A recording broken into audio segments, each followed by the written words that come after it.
पहाड़ों से जो टकराए उसे तूफ़ान कहते हैं और जो तूफ़ानों से टकराए उसे नौजवान कहते हैं।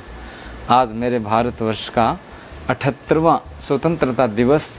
मेरे सभी भारतवासियों को बहुत बहुत शुभकामनाएं, बधाई। आप सभी जानते हैं कि ये स्वतंत्रता दिवस किस तरह से आया। इसके पीछे खून की नदियाँ हमारे देश के नौजवानों ने बहाई।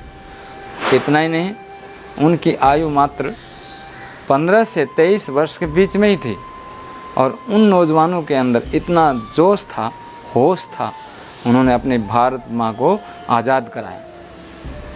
आज हम सभी खुली सांस ले रहे हैं उनकी वजह से। इसलिए हम सब का कर्तव्य है कि हम भारत माँ को हम अच्छे से इसकी रक्षा कर सकें, सेवा कर सकें और हमारा भारतवर्ष उज्जवल हो।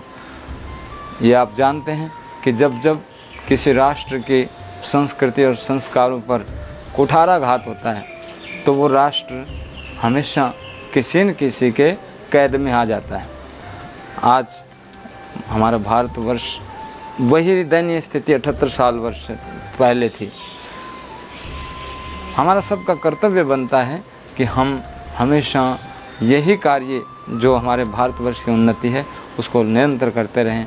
और इतना ही नहीं, कहते हैं कि हर हाथ में तिरंगा हो, इंकलाब की बोली हो और जो भारत माँ का गद्दार हो उसके सीने में गोली हो। इसलिए हम ये कहते हैं कि आज भारतवर्ष में इतने गद्दार भरे पड़े हैं जिनको भारतवर्ष से गोली मार करके बाहर भगा देना चाहिए। जिस तरह से दीमक छुपी हुई होती है और अंदर ही अंदर सब कुछ चाट जाती है, ऐसे भारतवर्ष में आज भी स्वतंत्रता के पश्चात भी ये हाल है। हम सबका कर्तव्य है कि माता भूमि पुत्रो अहम पृथिव्या, वेद कहते हैं हमारे कि हम इस भूमि माता के पुत्र हैं और ये हमारी माँ है।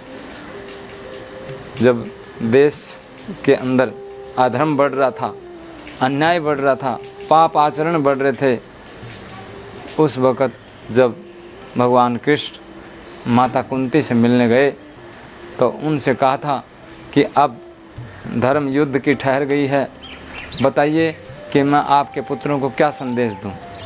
तो माता कुंती ने कहा था कि उनको कहना कि एतत् देश प्रसूतस्य सकाशात अग्रजन्मना, मेरे पुत्र वही हैं जो देश पर, अपनी माँ पर, अपनी संस्कृति पर जब कोई संकट आता है तो अपने प्राणों की भी परवाह ना करके उनको न्योछावर कर दे।